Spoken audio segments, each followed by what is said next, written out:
Anime watching.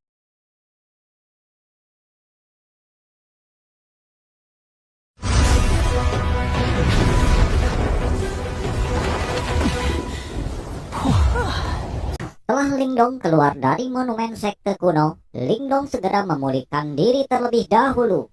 Lingdong, Xiaodio, dan Xiaoyan berdiam di sebuah gua dan berkultivasi di sana. Lingdong memulihkan diri, sedangkan Xiaodio dan Xiaoyan menyempurnakan roh serta darah naga yang mereka dapat sebelumnya. Dalam beberapa hari setelahnya, mereka semua terbangun, dan yang paling terlihat jelas adalah Xiaodio dan Xiaoyan. Kekuatan Xiaodio kini bisa menyaingi praktisi di tahap manifestasi. Setelah kekuatan mereka bertambah, Lingdong memutuskan untuk mendatangi kota boneka. Lingdong berniat mengambil kembali segel pelahap dari ketua sekte boneka tersembunyi. Dalam beberapa hari Lingdong telah mendapatkan informasi bahwa Teng Li masih berada di kota boneka. Dia tidak langsung kembali ke markas sektenya.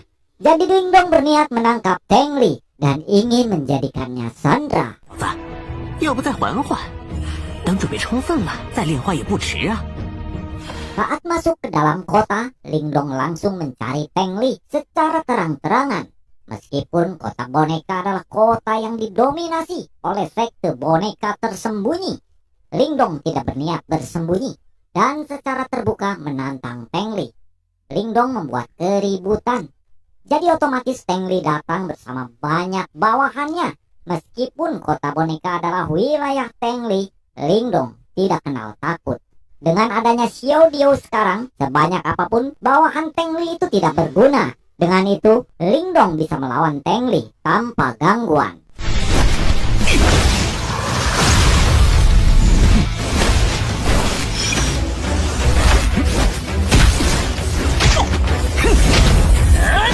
Dan dengan kekuatan Lingdong sekarang, tanpa menggunakan boneka tingkat tinggi pun, Lingdong bisa mengalahkan Teng Li sendiri. Meskipun Teng Li kalah, sekte boneka tersembunyi masih memiliki banyak ahli. Kali ini ketua yang berada di tahap setengah langkah manifestasi datang dan bertarung melawan Lingdong. Pertarungan mereka pun terjadi, bahkan Lingdong ditekan. Karena Lingdong tidak punya pilihan lain, Lingdong harus menggunakan kemampuan tingkat manifestasinya, yaitu jari surgawi. Dengan teknik itu, Lingdong akhirnya berhasil mengalahkan tetua yang bernama Chou Jian itu.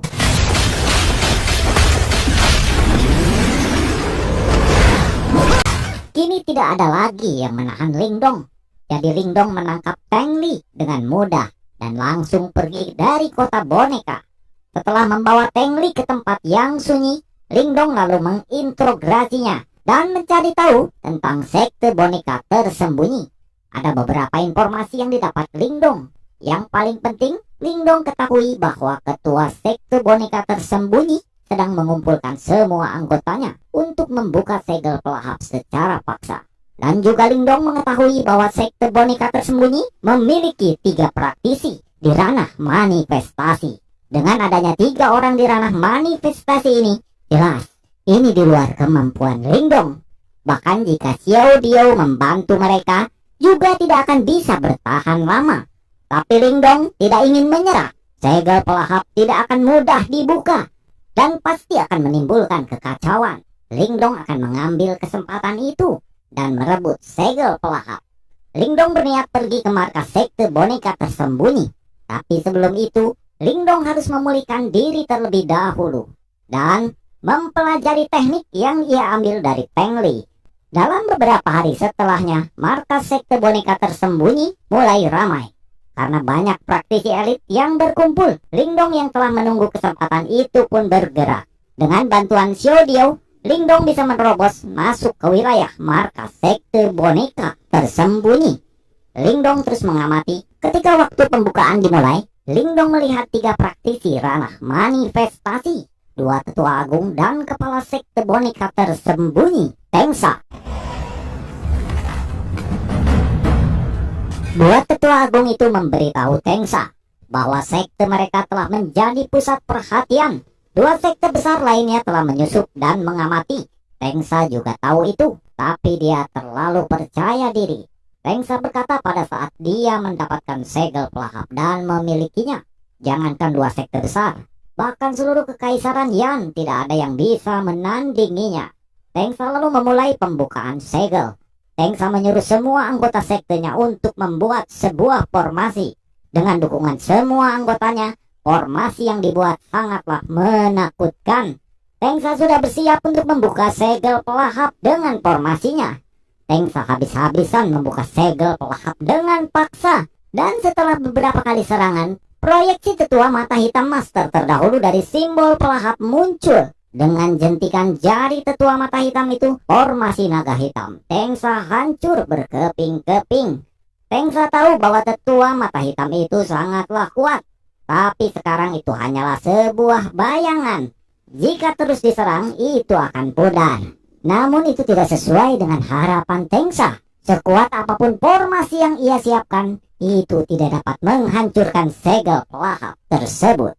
Setelah melihat sekte boneka tersembunyi tidak dapat membuka segel pelahap, beberapa faksi besar juga datang dan mencoba merebut segel pelahap itu. Dan mereka pun terlibat bentrok, tapi itu tidak berlangsung lama. Karena mereka memutuskan untuk bekerja sama dengan janji akan membagi semuanya itu. Namun itu juga tidak berguna. Sebanyak apapun praktisi elit mengerahkan kekuatannya, segel pada simbol pelahap tidak dapat ditembus. Melihat semua ini, Lingdong lalu maju dan ingin merebut segel pelahap itu. Tengsa otomatis juga melihat, tapi karena menyadari aura Lingdong yang hanya di ranah penciptaan Ki, Tengsa mengejek bahwa tindakan Lingdong tidak akan berguna. Tapi Tengsa tidak tahu bahwa Lingdong telah mendapatkan persetujuan dari tetua mata hitam tersebut. Dan dengan mudahnya Lingdong mengambil segel pelahap itu.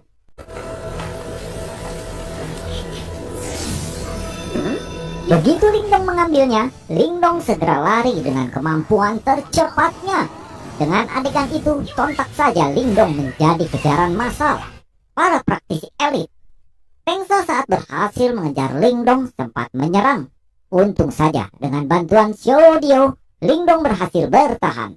Lingdong lalu berkata bahwa jika Tengsa tidak membiarkan Lingdong keluar, maka Tengli akan mati di tangannya. Tengsa sempat berhenti dan mencoba bernegosiasi dengan Lingdong. Tapi karena Lingdong tetap menolak menyerahkan segel pelahap, Tengsa pun bertindak kejam.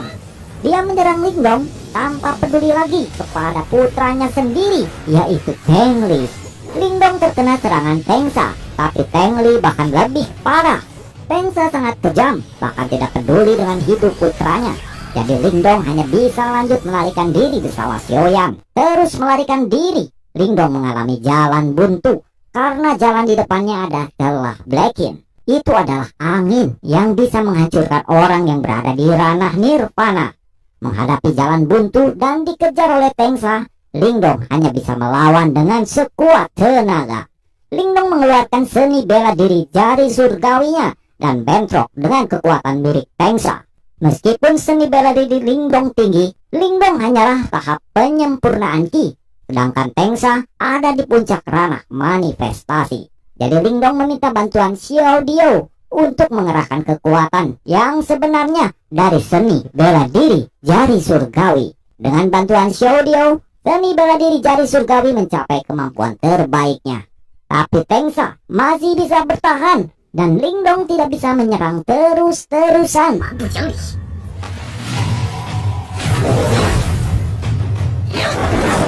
Terpaksa Lingdong memutuskan untuk memasuki angin dingin di belakangnya. Melihat kelakuan Lingdong, Tengsa sangatlah marah. Tapi Tengsa tidak berani ikut masuk ke angin dingin di depannya. Dalam celah Blackin, Lingdong beserta Xiaoyan terkena terjangan angin dingin dan mereka terpisah. Untungnya Lingdong selamat dan terjatuh ke sebuah tempat. Adapun Xiaoyan masih belum diketahui. Lingdong berada di zona aman, lembah angin yang dingin. Lingdong ingin keluar tapi tidak bisa. Lain karena luka-lukanya, angin dingin masihlah ganas. Xiao menyarankan Lingdong untuk memulihkan diri terlebih dahulu. Dan juga ini adalah waktu dan tempat terbaik untuk menyempurnakan segel pelahap. Lingdong duduk dan memasukkan energi Yuannya ke dalam simbol pelahap. Begitu energi Yuan Lingdong masuk, Lingdong segera berpindah ke sebuah tempat yang sangat gelap, tidak ada cahaya.